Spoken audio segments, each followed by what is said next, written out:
Hola, ¿cómo están? Bienvenidos a una edición más de Por Amor al Arte. Hoy estoy muy contenta de contar con la presencia del maestro Capello, quien nos visita aquí en el estudio de Por Amor al Arte, para platicar, maestro, de estas experiencias en la vida que nos han conformado como personas y que hoy que podemos platicar con usted, nos vamos a dar esa oportunidad que no se da todos los días. Si vemos a los artistas para platicar sobre la obra en la que están trabajando, para invitar a la gente a que la conozca, para dar siempre muy buenas noticias, siempre en torno al arte.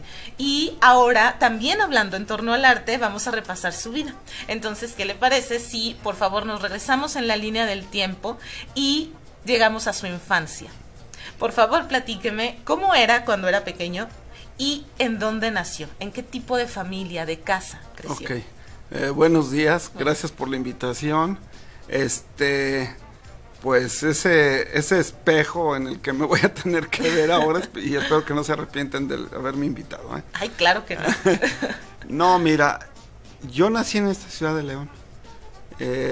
Mi papá, Javier Hernández Ferro, y mi mamá Nicolasa Martínez de Anda, que por cierto, este domingo hace 8 días falleció, a los 91 años. Wow. Falleció muy tranquila, muy entregada. Cumplió, ¿no?, con la vida, y bueno, estoy tranquilo, estamos tranquilos. ¿Qué sucede cuando los papás, a lo mejor sin darse cuenta o dándose cuenta, te dejan hacer cosas que quieres hacer tú en la vida, ¿no? Sí. Eso es muy importante. Nosotros vivíamos aquí en la ciudad de León, y un día mi papá se levanta y dice: vámonos a Guanajuato porque quiero que mis hijos estudien, y se hace la mudanza y nos vamos así de carrera a vivir a Guanajuato. Entonces yo llego a Guanajuato, es una ciudad extraña, es una ciudad pobre, muy pobre. No es que yo fuera rico, yo era más pobre que la ciudad, pero al llegar sí era como una ciudad medieval. En primer lugar, mis imágenes de haber llegado a una ciudad que ni siquiera, posiblemente me llevaron más chico, pero esa atmósfera es como un sueño. No puedo ni describirlo, es un sueño. Y haber llegado a Guanajuato, ver que las calles con ese laberinto, además que subían, ¿verdad? Y cuando la gente se saludaba, se decía: ¿a dónde vas? Voy para abajo. ¿Dónde vas? Voy para arriba. y que las actividades de la gente, mi padrino Luis Ferro Márquez y Amalia Vallejo eran mis padrinos. Era maestra de la universidad, era maestra en la Escuela de Filosofía y Letras. Okay. Y mi padrino era pintor y trabajaba también en la universidad y en el teatro universitario. Entonces mis actividades era de que me llevaban a los ensayos del teatro, que me llevaban a la exposición de que iba a pintar fulano de tal, ¿no? Y aparte, pues yo me acuerdo que me quedaba dormido en la butaca del Teatro Juárez porque me cansaba cuando tenían los ensayos, porque les permitían tener actividades de ensayos en el Teatro Juárez. Me acuerdo de obras que él mismo dirigía, y lo chistoso es que en la mañana lo veía él pintando, y en la tarde me llevaban en la tarde me llevaban al cine, y luego había 2 cines, el Cine Reforma y el Cine Colonial, que después fue el Cine Guanajuato, pero eran las actividades de la ciudad, ¿no? Claro, en aquel entonces Guanajuato era distinto hasta cierto punto. Ahorita hay cosas que se conservan, pero estos cines que nos narra, las calles, aún seguimos imaginando ahorita que nos dice los laberintos, claro, los callejones de Guanajuato icónicos. ¿Usted qué edad tenía en ese entonces? ¿Qué año era? Yo llegué a Guanajuato a los 6 años de edad, porque entré a estudiar a la primaria. Sí, como te dijera, no era muy normal el asunto. Después fui tomando la conciencia de que pero yo veía normal que existiera Chávez Morado y que existiera Olga Costa, y que, o sea, cosas que digo, bueno, y como que te iban agarrando de la mano sin darte cuenta para meterse en la actividad. Además, nunca pensé si comías del arte o no comías, si era un trabajo, sencillamente se me hacía que era una actividad que tenía que hacer yo, ¿no? Y me fui metiendo poco a poco, y en la escuela no era muy de mi agrado, la escuela nunca fue muy de mi agrado, pero iba porque tenía que ir. Pero, por ejemplo, ayer en la tarde que veía a mi nieto haciendo la tarea, estaba yo sorprendido de las ganas con las que la hacía. Y se me queda viendo mi esposa y me dice, tú no hiciste una tarea, ¿no? ¿Para qué? Y se me queda viendo mi nuera y todo. Digo, ¿y qué hacías cuando tenías que entregar tareas? Pues no entregaba nada. ¿Cómo? No entregaba nada. Bueno, pero ya en el examen. No, pues es que era otra forma de estudiar, ¿no? Sí, como que aprendías porque ibas, no porque como si fuera un juego, pues quiero decir, y no fue tan importante la escuela para mí.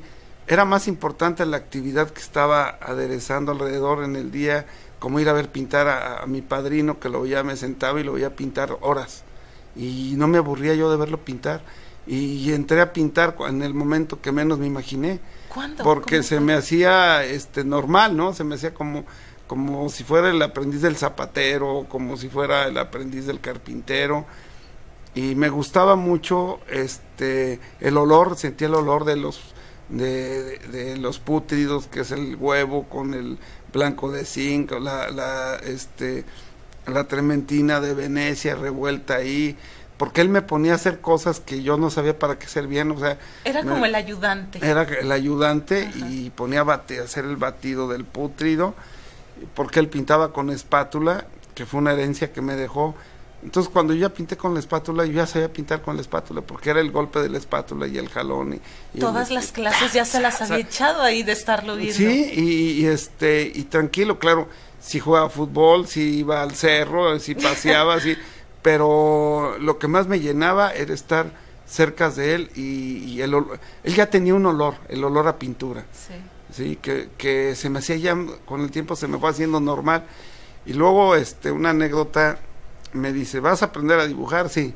Y me ponía a dibujar, y me ponía un casco de una Coca-Cola, la botella de vidrio de una Coca-Cola, y cuando llegaba estaba mal, siempre estaba mal, porque el canijo cambiaban las luces, y me decía, es que aquí tiene más brillo, vuélvelo a hacer. Entonces me hizo dibujar esa Coca-Cola, pero yo quería como agradarle, porque me ponía así a dibujar eso, y fue como fui entrando a dibujar, y luego poco a poco dije, voy a dibujar a mi bisabuelo, Miguel Ferro Bonilla, y lo dibujé. Y luego con el tiempo no tenía dinero para regalarle a mi mamá el Día de las Madres, y le hice un retrato y se lo entregué. Wow. Que existe ese dibujo. Lo conservó todo. Sí, entonces le encontré como un sentido al retrato, y empecé a hacer cositas, y luego salí a dibujar a la calle, pero duraba horas dibujando en la calle. Me gustaba, desde niño empecé, y sobre todo en el trance que más dibujé fue entre preparatoria, fue en la preparatoria, y luego para entrar a profesional de arquitectura, y bueno, hice muchos dibujos, muchos. ¿Se salía a la calle y ahí lo que capturara? Yo hacía como una especie, yo me imaginaba que estaba como en una universidad de arte, yo creo, porque hacía como mis horarios, de las 7, de las 8 de la mañana a las 11, tengo que salir a dibujar las plazas, ¿no? Y me iba a dibujar las plazas, la Plaza de la Paz, la Plaza de San Roque, y entender la perspectiva, que se me hacía como una cuestión mágica, porque esa tridimensionalidad, convertirla, ¿cómo la ibas a transportar al plano? Y no tuve maestro, pues, de perspectiva, sino mi maestro fue el propio modelo, el modelo que tenía enfrente, entenderlo y poderlo dibujar. Y y luego, en vez de estar en clase, atento a la clase del maestro, yo me ponía a dibujar a mis compañeros, me ponía a dibujar a mis compañeras, y así fue como fui haciendo tanto ejercicio que pude aprender, ¿no? Hasta que llegué a la Escuela de Artes Plásticas, pero lo que un día le digo a mi papá, oye, viejo, quiero irme a estudiar pintura a México. No, hijo, pues no tengo dinero mandarte a México, ¿Cuántos sería muy años tenía ahí, costoso. maestro? Yo creo que estaba entre secundaria y prepa. Estaba joven. Sí, y mi papá me dice, a ver, hijo, ¿por qué te voy a buscar algo que te va a gustar mucho y que vas a tener actividades como creativas? Y me dijo, estudia arquitectura. Entonces, pues yo estudié arquitectura porque de alguna manera disciplinado con lo que me decían, ¿no? Éramos, como que todo corría en el sentido de lo que le decían a uno los papás, uno hacía, ¿no? Había una confianza, tal vez, en muchos de los casos hay relaciones de confianza, aunque parezca un mandato, también dice, bueno, como usted dice, el viejo sabe, ¿no? A lo mejor me recomendó arquitectura por algo. Podría ser, ¿no? El camino. Es que él me quería llenar de una forma mi espacio Sí. de hacerme el gusto que hacer algo que venía, ¿no? Pero, me metió a arquitectura y me costó mucho trabajo, mucho trabajo. Lo que me llenaba era dibujar, estar dibujando todo el tiempo, ¿no? Eso es crucial, maestro, de pronto seguir las inclinaciones que se tienen desde adentro de uno mismo, pues no queda más que esa libertad, ¿no? De sacarlo. Usted quería dibujar, afortunadamente la carrera que le sugirió su papá no estaba lejos de practicar mucho estos trazos, de esta perspectiva que tanto le interesaba, pero eso no quiere decir que sea fácil. Muchas de las cosas que más nos gustan también implican mucho más trabajo que cualquier otra. Vamos a hacer una pequeña pausa aquí, pero estamos felices de platicar con el maestro Capelo. Yo sé que ustedes también están disfrutándolo tanto como nosotros. No se muevan, ya regresamos. Claro.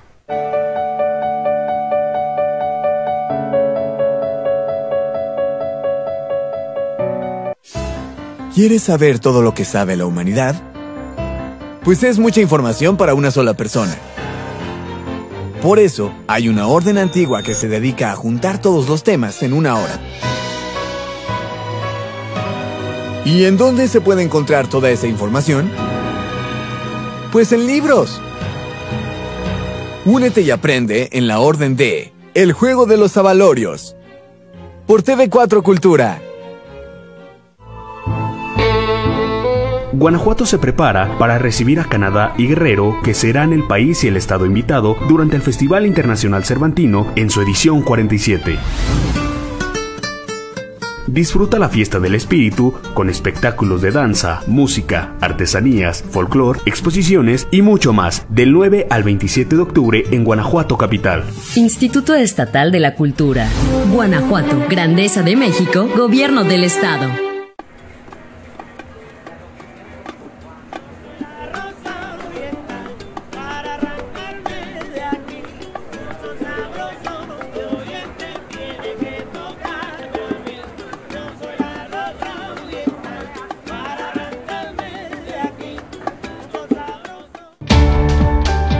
Hola, soy Gabriel, médico pediatra, y sé que la confianza en mis pacientes es lo más importante en el cuidado y atención de su salud. Yo soy Patricia, y al igual que Gabriel, ganarme la confianza de los usuarios del Centro Impulso Social, donde yo trabajo, es lo más importante. Todos somos ciudadanos. Programa Más Servicios de Calidad GTO. Guanajuato, Grandeza de México, Gobierno del Estado.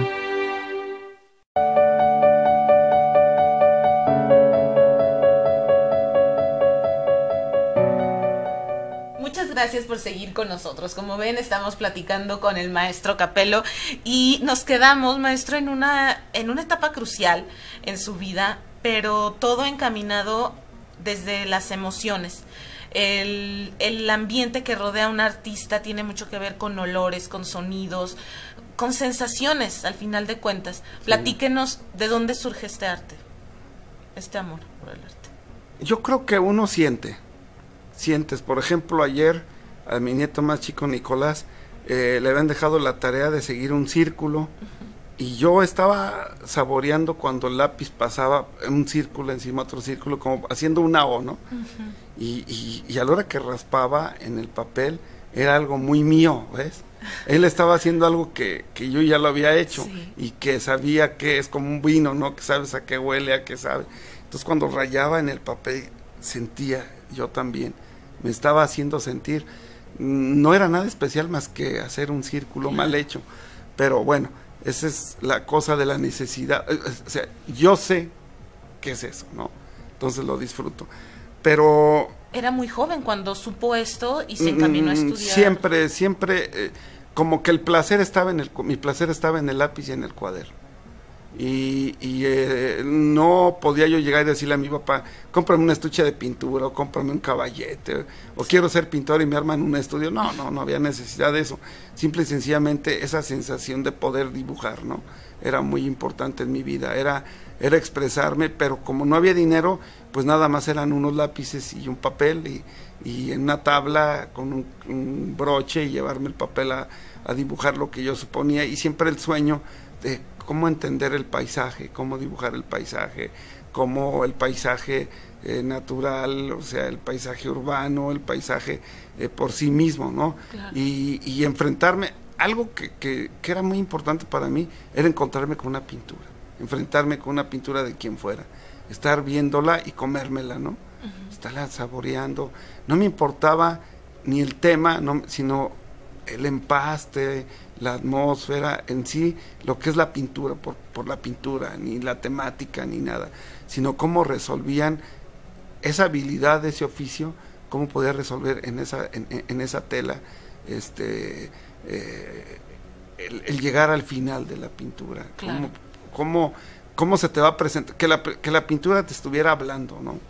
Y justamente, maestro, estas inclinaciones hacia el arte que tuvo desde muy pequeño, por la cercanía también y el crecer en Guanajuato, llega un momento en la vida en el que también hay que especializarse, digámoslo. Y sí es mucho por amor al arte, pero también nuestros papás generan ahí una influencia importante. Antes de entrar al aire mencionábamos cómo estas cosas, el caballete, los grandes artilugios, instrumentos, todo. A usted le bastó un papel y un lápiz para empezar a ser artista. Pero si en esta oportunidad que tienen muchos de ustedes de tomar una guía, decide estudiar arquitectura por sugerencia de su padre. Así es. Nos mencionaba que no fue muy fácil. ¿Cómo vivió esa etapa? Porque no me interesaba, realmente, lo que me interesaba es estar en el tablero, encima del papel, y dibujar, ¿no? Lo que sí es cierto es que en la escuela había una libertad impresionante, que lo he platicado con algunos de que fueron mis compañeros, y recuerdo que cualquier ejercicio lo convertía yo, lo llevaba a mi camino del arte, sí, porque si había un proyecto, por ejemplo, el primer plano que hice yo, lo hice, la cama la dibujé como una cama, la silla la dibujé como una silla, o sea, no era la parte simbólica, técnica de cómo hacerlo, entonces me quedaban viendo como si está loco, ¿no? Era como si hubiera dibujado una maqueta, pero yo lo disfrutaba, y cuando había clases que me atormentaban, me aislaba y me metía en mi cuaderno, o me salía alrededor de la escuela de arquitectura y me ponía a dibujar un árbol, una fuente, algo, y algo que me gustaba, que siempre lo he sentido, es que me vieran, que estaba trabajando en la calle, que se paraba la gente, mira cómo lo está haciendo, que todo el otro, y luego de repente, palo, me lo compraban, ¿no? Me decían, no lo vende, sí, no lo vende, claro que lo vendo, pues, entonces yo me sentía ya como ese pago de que la gente se entusiasmara en darme algo, sí, no importaba lo que fuera, pero yo los vendía, entonces fui aprendiendo poco a poco que sí podía vender mi trabajo, y aprendí a venderlo, y fui haciendo cosas cada vez mejores.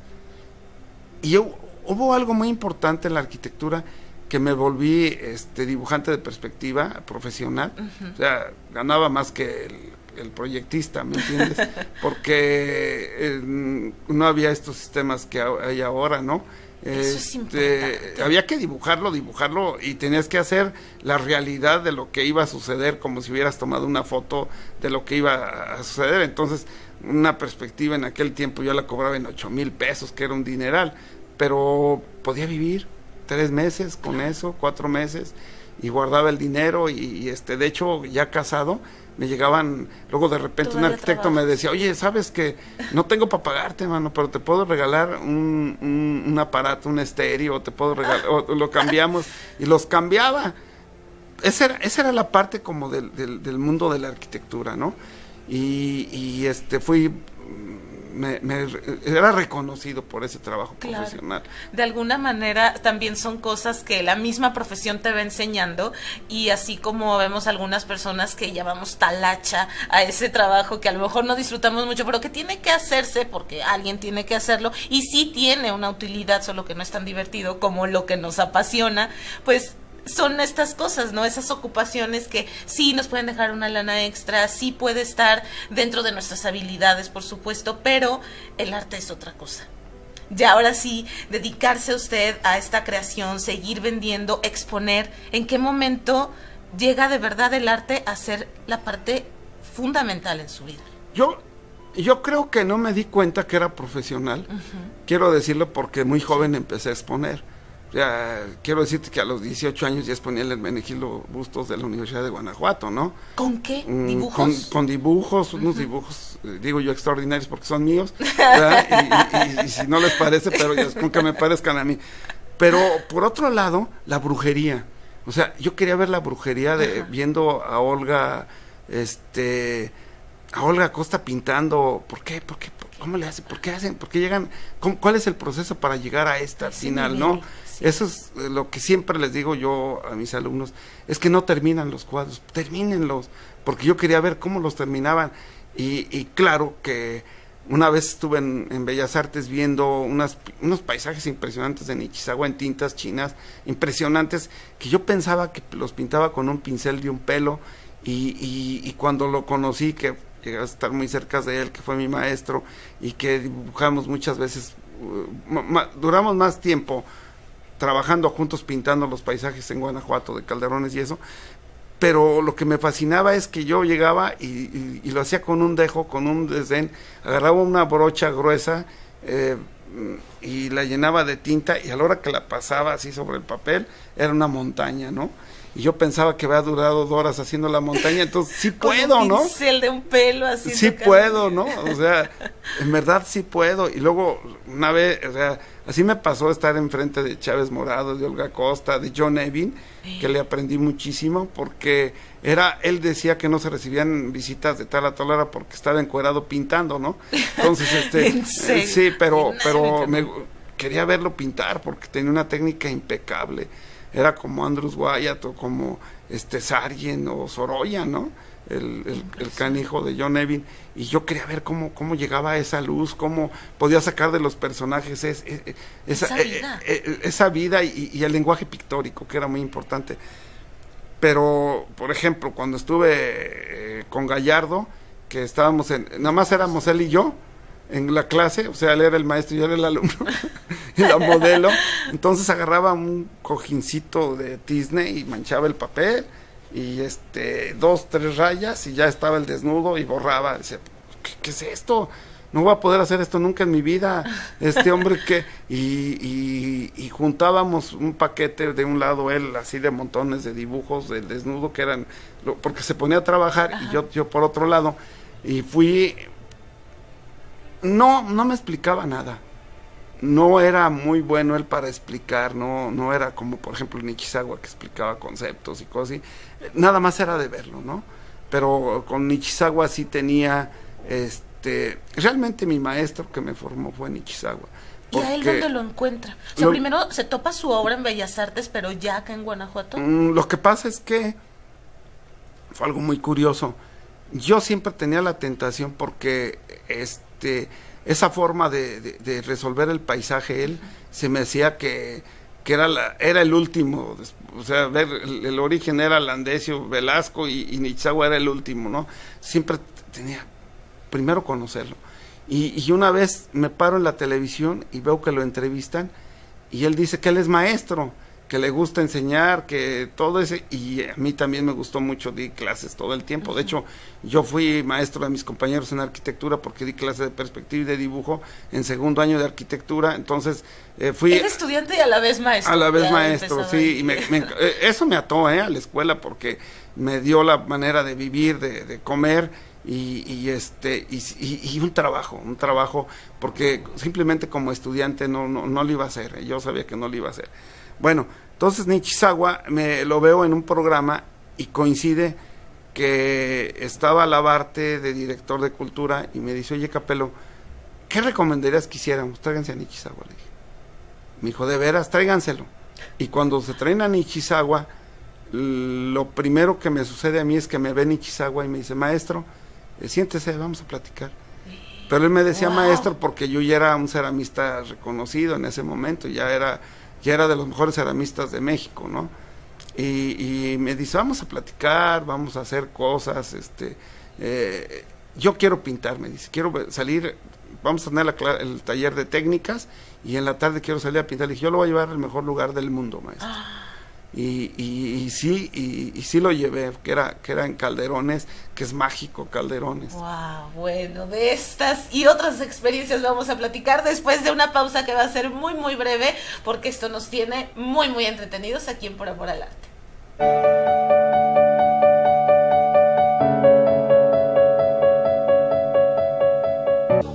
Guanajuato es la capital del arte, el punto de reunión de artistas consagrados y emergentes. Es la plataforma cultural más grande del Bajío, pero de noche se transforma. Únete a los pocos que pudieron disfrutar de esta exclusiva temporada en el Castillo de Santa Cecilia. La música sale cuando el sol desaparece. Esto es lo que hay más allá de las 12. El Trasnoche, por TV4 Cultura. Cada mes de octubre festejamos en Guanajuato el honor de hospedar el festival cultural más grande de Latinoamérica. Teatro, cine, pintura y música de todas partes del mundo comparten un escenario. No te pierdas los especiales del FIC, grabados totalmente en vivo desde la Alhóndiga de Granaditas durante el Festival Internacional Cervantino. Especiales del FIC, solamente por TV4 Cultura. ¿Por qué se van y cuándo regresan? El mundo no ha puesto fronteras, los humanos sí. La vida de una persona que abandona su hogar va acompañada de dificultades, tropiezos. Este es el destino de miles de mexicanos que intentan vivir el sueño americano. Siempre hay una historia interesante cuando platicamos con un hermano migrante. Por TV4 Cultura.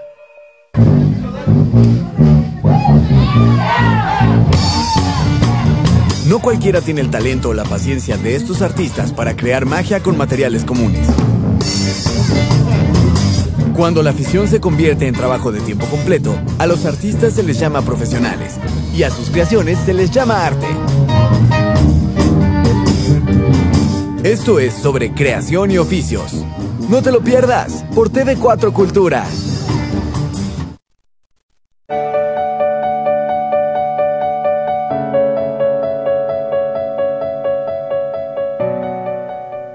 Oigan, pues seguimos aquí platicando con el maestro Capello y estamos en una etapa muy bonita en su vida porque la presencia del maestro Nichizawa definitivamente lo marcó desde el momento en el que se topó con su obra y muchos años después teniendo una relación cercana. Pero hace un momento dijo algo que nos llamó mucho la atención. Nos hemos perdido un poco este camino que lo llevó a la cerámica, a trabajar esta técnica tan manual y tan rica para usted. ¿Cómo se encontró con esta disciplina?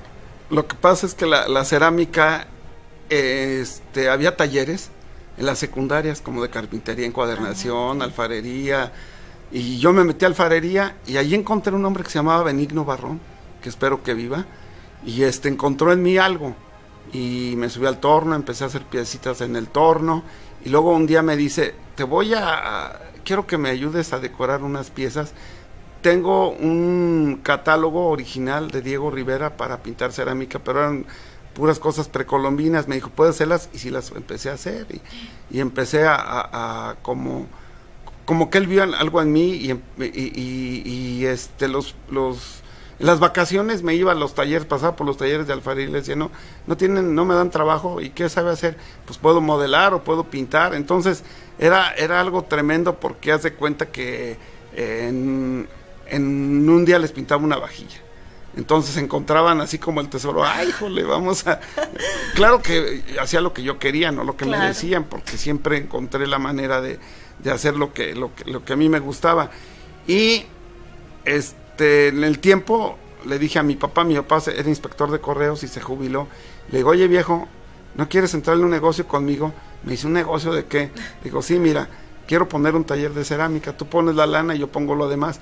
Y me dijo, ¿y cuánto se necesita? Pues tanto. Me dijo, pues es que no eres ningún socio, yo soy el que va a poner el taller. Le dije, vamos a ponerlo, hombre. Ya dice, bueno, vamos. Y yo no sé cómo confió en mí, porque me gasté su lana, pero puse el hornito y empecé a producir cerámica.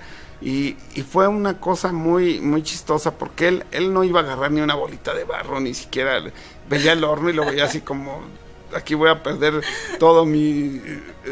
pero confió en mí. La parte de la sociedad era la que usted agarraba el barro, toda la cerámica. Yo producía, yo era el de los fracasos, ¿no? Entonces, pero ya cuando empezó a salir la cerámica, porque hice la mayólica, entonces la mayólica no hay libros, no hay gente que te enseñe, entonces me la pasaba en los museos viendo la cerámica, y entonces fui preguntándole a una persona y a otra, y me encontré con un señor que ya la había medio hecho, no completamente porque se fracasa mucho, y entonces Jesús Macías, y él me llevó me dio el camino, pues, y yo me llevé el camino. Y él era un poquito medio flojón, porque me iba y trabajaba unas horas conmigo y se iba, pero lo que fue muy importante es que me empezó a llevar, por ejemplo, con la señora que había sido la dueña de la alfarería antigua en Guanajuato, que estaba en San Luisito rumbo a la Cata, y yo le platicaba a doña Chabelita, que era la dueña, oye Chabelita, ¿y cómo esto, lo otro? Y entonces, así, como que fui atando cosas para hacer la cerámica y la llegué a hacer. Esto es muy rico, maestro, y hay que hacer una mención especial ahí, porque la experiencia que se va narrando oralmente es justo una manera muy especializada de investigar, o sea, literalmente es herencia que se va pasando de generación en generación. Ahorita tal vez vemos la mayólica como algo ya identificable y en Guanajuato, pero tuvieron que pasar muchos años de esta investigación, como se dice, de boca en boca, y otra vez comenzar a retomar aquellas técnicas que son antiquísimas, y que si nos pudiera describir un poquito para contextualizar a la gente. Bueno, mira, lo primero que tenía que yo era que la gente confiara en mí. Por ejemplo, iba a Puebla, iba con las Guevara, las señoritas Guevara, me metí al taller de Uriarte, y que tuvieran confianza que yo podía hacerlo, ¿no? Y que les podía conseguir algo. Por ejemplo, a las Guevara les llevaba estaño, metal que conseguía yo en los arroyos, para poderlo moler y hacer el estaño, porque la mayólica se hace con estaño. Entonces, llegué al taller de las Guevara, y era impresionante porque estaban encerrados en una puerta, y entonces ya eran puros viejitos oyendo radionovelas y trabajando, pintando. Fue terrible ese golpe para mí, que ya estoy en esa circunstancia, pero pero fue como una cosa de ¿qué? A esto se llega. Pero no sé por qué me metí tanto en la cuestión artesanal, porque yo no buscaba en la cerámica la parte artesanal. Yo creo que con la respuesta de cumplir en la sociedad con mi papá y encontrar ese reconocimiento económico, me metí para poder tener, pagarle a mi papá de alguna manera, ¿no? Pero realmente lo que siempre me ha dado a mí, cuando tengo el barro en la mano, es porque quiero arte, no porque quiero artesanía. O sea, cuando aprieto es que estoy buscando una respuesta artística más que una respuesta artesanal. Me da mucha flojera la artesanía por la repetición.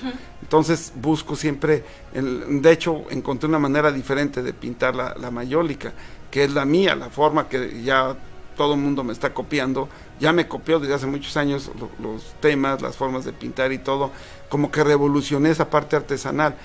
Además no quería hacer no quería parecer como que era una copia de Gorky González, ¿no? Porque siempre lo respeté, y además nunca estuve cerca de él, felizmente, porque si no también a lo mejor no hubiera hecho lo que hice. Pero no sé, encontré la técnica, encontré cómo expresarla, pero por otro lado siempre estuve haciendo cosas artísticas, ¿no? Y la cerámica la buscaba yo como una técnica del arte, como el bronce, como ahora el bronce, como el yeso, como tantas cosas, ¿no? Y busco el lenguaje propio que la cerámica tenga su... O sea, ¿qué quiero decir? Que si voy como ahorita que estoy haciendo una escultura de yeso, que el yeso hable, que no esté pensando que hable hasta que sea bronce. No, ya está hablando el yeso como yeso y va a llegar al bronce como bronce. A hermanar esa parte. Por ejemplo, ahorita las 12 cabezas que hago de bestiario para la exposición del Festival Cervantino, la técnica está hablando por su propio lenguaje, ¿verdad? La de cerámica habla, se expresa, y no que parezca como que lo que pinto lo quiero hacer en la cerámica, sino que no sé si me estoy explicando. Claro. Entonces esa fue mi búsqueda, y aparte, bueno, es muy largo lo que tendría que hablar de esto. Busco mis propios conceptos artísticos, ¿no? Que están tomados de la arqueología. Yo vivo yo soy un arqueólogo, soy más arqueólogo que artista, porque yo sueño que todas mis obras me las encontré, ¿no? Siempre ese es mi cuento. Es un cuento muy padre porque, de hecho, con este muchacho que venía platicando, porque él me decía que él había ido al iconográfico, al museo iconográfico, a hacer unos trabajos con niños y cosas y de los títeres, y le dije, fíjate que yo tengo un proyecto de una gran cabeza monumental de un Quijote, pero quiero que sea chatarra, o sea, quiero que parezca chatarra, como si hubiera un barco, que te encontraste un barco por ahí medio hundido ya, que está depredado, ¿no?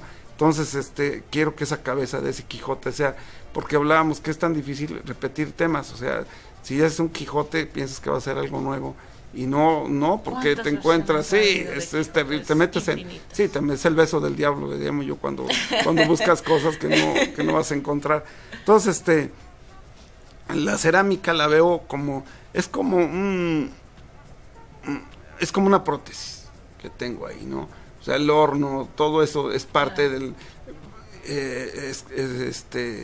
¿cómo te dijera? De las herramientas que se suman a la... Como que llega el momento de que tengo que estar ahí, como ahorita tengo que estar en el taller de cerámica, y por ejemplo, ahorita ya tengo a mi ayudante, al tornero, haciendo escultura conmigo, ayudándome para que me ayude a preparar el yeso, que me ayude a poner las cerchas, poner cosas así, y está contentísimo porque le dije, ¿sabes qué? Nosotros vamos a vivir, vamos de lo que nos dé de comer. En este momento nos va a dar la escultura, vamos a hacer escultura y le da risa, y de repente, ahorita vamos a hacer de repente, ya tiene el pobre, le encanta estar haciendo sus jarrones, pero lo saqué de ahí porque es mi confianza, ¿no? Claro. Es mi confianza. Por ejemplo, ahorita que estoy aquí, yo sé que él está haciendo algo ahí, ¿no? Él está chambeando. Sí. Y bueno, ahorita anda de museógrafo.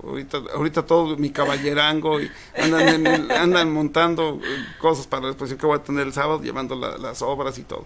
Pero, a ver, entonces quiero regresar a un tema. Un día entré a la Alhóndiga de Granaditas. Yo me paraba y veía a Chávez Morado en su oficina de la Alhóndiga de Granaditas.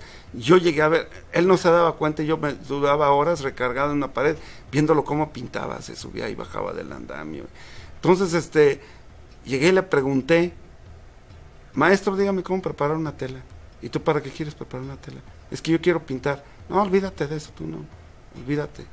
Y ya, porque así eran. ¿En serio? No, pero así eran todos los artistas, no te decían cómo preparar nada, eran secretos, y yo, pues, ya habrá la manera.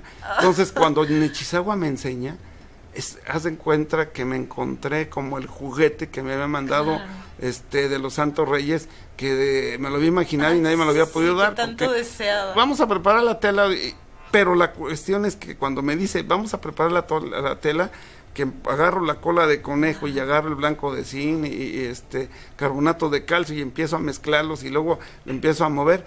Era lo que preparaba yo con mi padrino de niño, era lo mismo, y le dije a Nechisagua, esto me huele a algo que ya había hecho yo, y le platiqué y me dice, pues es que todo mundo preparaba antes sus cosas, ¿no?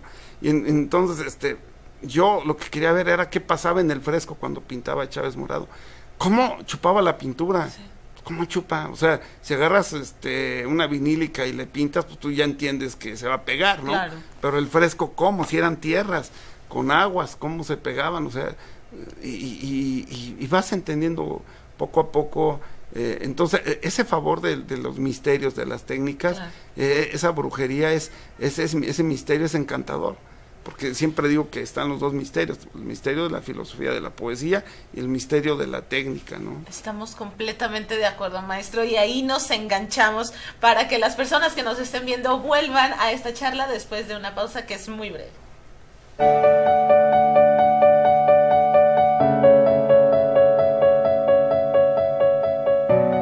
El mundo del cine en toda su variedad guarda grandes éxitos que abarrotaron taquillas, con presupuestos millonarios y varios años de producción.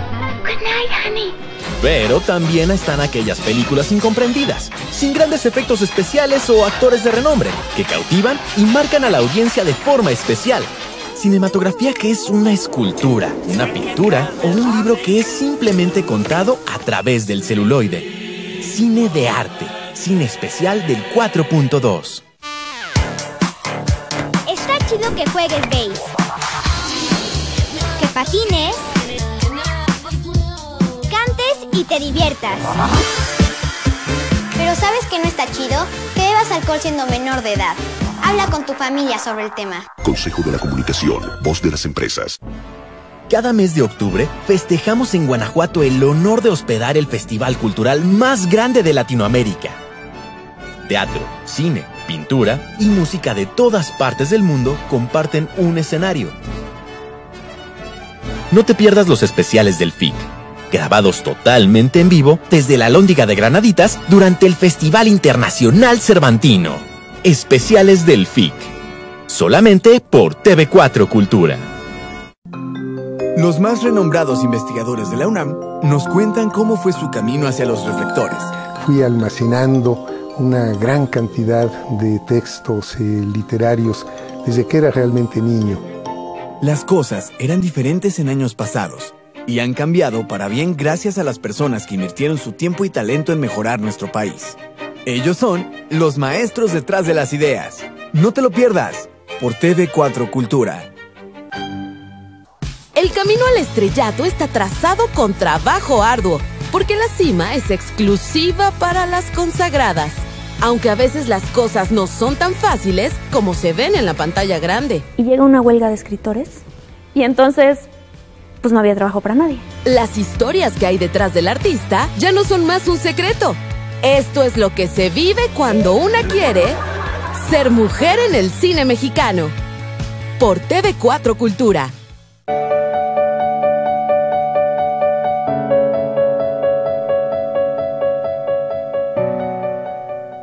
Regresamos platicando con el maestro Capello sobre estos momentos que nos van haciendo personas, maestro, y de pronto las experiencias que va uno tomando con una disciplina, con otra, usted siendo artista y ya avanzando en una etapa de reconocimiento, se topa con otro artista muy grande, el maestro Nishizawa, que le cuenta su vida y más. Mira, voy a contar 3 cosas porque no tenemos tiempo para contar más, pero, por ejemplo, un día me dice, maestro, hay que darle a los ojos lo que los ojos quieren ver, en la madre. Y luego un día me dice, en la cerámica me dice, hágalo como si fueran cazuelas. ¿Qué me está diciendo? No se preocupe, escupa, rompa, tire, es lo que me está diciendo. No sé, porque si la gente le digo, luego le quiero explicar lo de las cazuelas. Él no me estaba hablando de cazuelas, él me estaba hablando de ese dejo, de esa energía que tienes que lanzar, fluir. Entonces, la libertad. Él hablaba de la libertad. Él encontraba en las cazuelas una respuesta de arte, ¿no? Esas chorreados de las cazuelas de San Felipe, las grandotas, que las ves mágicas. Entonces él me decía, hágalo. O sea, y como te dijera, y entender, a la hora que estás trabajando, entender qué estás haciendo y que tengas el diálogo con la obra, era lo que me decía. Porque, es lo que digo yo siempre, cuando ya te empieza a hablar, si estás pintando un cuadro y ya te empieza a pedir, ya fregaste. Porque no, era lo que hablamos en la entrevista la vez pasada que me hiciste, es que tienes que dejar la energía ahí en el cuadro. El cuadro la obra artística tiene que defender por sí misma. Tú te vas y ya es un ser existente. Tiene que, cuando el espectador se enfrente a la obra, tiene que tener la obra tanto contenido, tanta energía, que se va a defender para siempre. O sea, porque uno se va a ir de este mundo y la obra se va a quedar. Entonces, cuando se le encuentren, y me ha sucedido que me dicen, oye, en el cuadro tal pintaste esto o lo otro, yo no me di cuenta porque me hacen verlo de nuevo y lo veo y digo, sí, está ahí, pero ¿por qué en ese momento no lo vi yo? Porque estaba yo tan lleno de esa energía, o sea, que puedes crear la obra de arte, ¿no? Yo digo, los niños cuando pintan, están pintando arte, ya es arte, claro. No tienen que estudiar una carrera de arte como lo que me hablabas tú antes de entrar aquí al programa. No, hay artistas que no tienen por qué ir a una escuela, ya son artistas. Uno va a la escuela para una formación, para sofisticarse más, para tener un contenido más de sabiduría, de intelectualidad, claro. Porque el arte es una actividad intelectual. Entonces, primero hay que entender, el arte es todas las actividades artísticas son una actividad intelectual, porque es la parte del alma, de la poesía, de la que hace hablar, te hace entender, te hace llamar, y nosotros tenemos eso como seres humanos. Nuestro cóctel es el 70% es de energía poética, claro. De creadores, ¿no?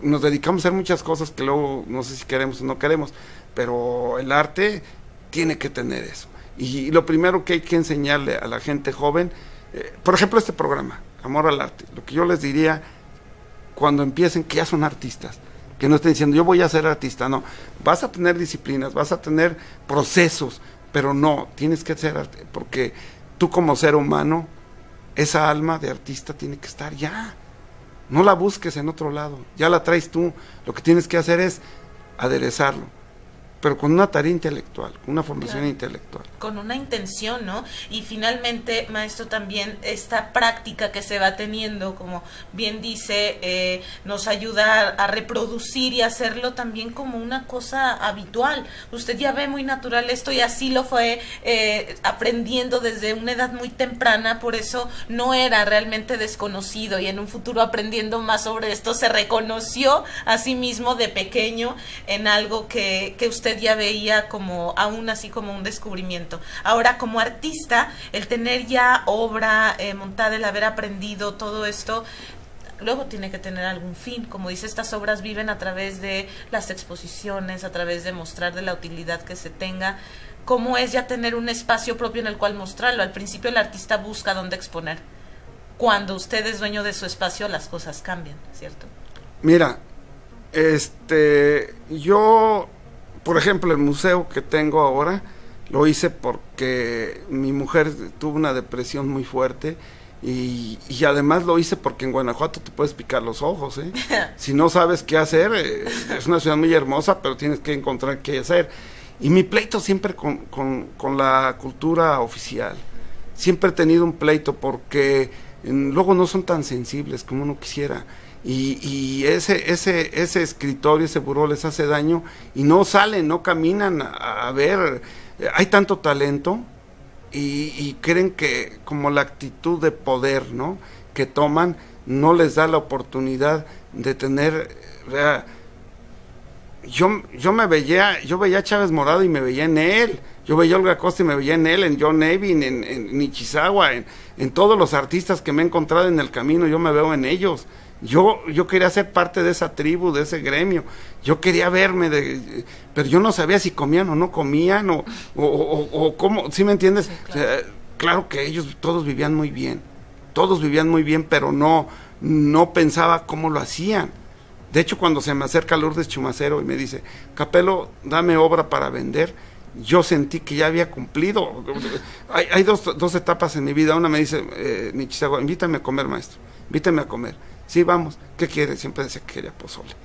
Le decía que era su parte india, ¿no? La otra parte japonesa estaba en la pintura y la comida y todo eso era su parte india de su madre.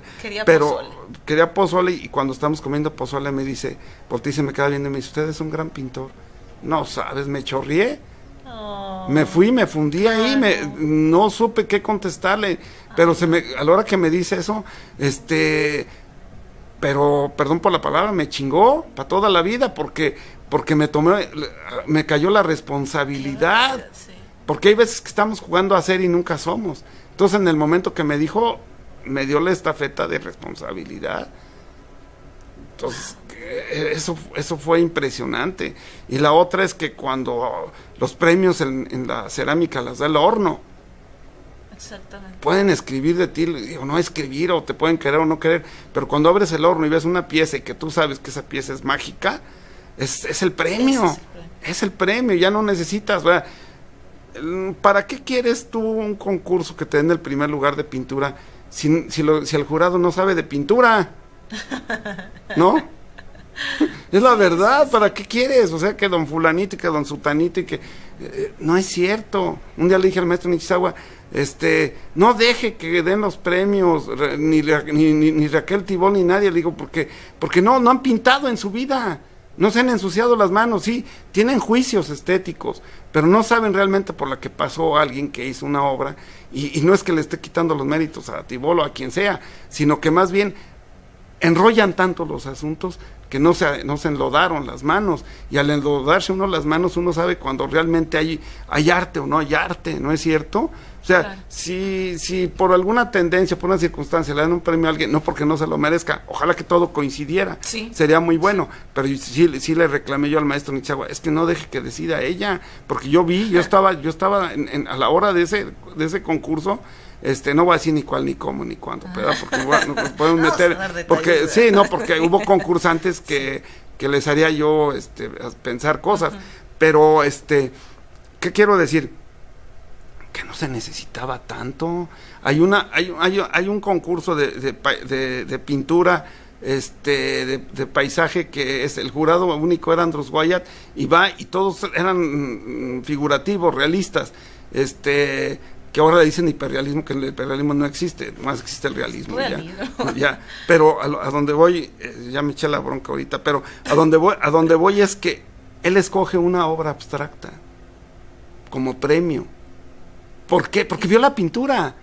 Él no era que te veas más, que los ojos se vean más allá de la realidad, que no. parezca fotografía. No. Había pintura, había arte, ¿verdad?